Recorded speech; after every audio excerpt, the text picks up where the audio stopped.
سمعت كرة القدم التونسية في سمعة المنتخب التونسي. تعرف احنا في الرسميات الجزائر في الرسميات مهما تكون هي في تنبكها في قوتها نربحوها في الرسميات. شفناها في افريقيا مرتين مع يوسف المساكني اهداف في الوقت القاتل. دونك الحقيقه مش وقته ينجم يدخل المجموعه الصغيره دي في الجروب انجيكسيون بشويه افيك لو طون ساعه يتعودوا باجواء المنتخب يشوفوا لي جوار كادر كيفاش يتصرفوا وبعد مده ممكن نلعبوهم في مباريات زاده بشويه ما نلعبوهمش ديريكت ضد الجزائر.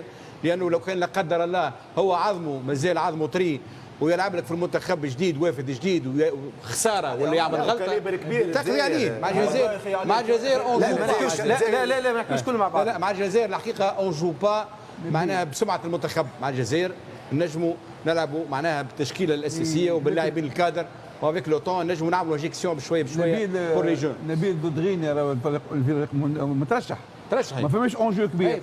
دونك انا نقول ضد الجزائر صحيح نلعب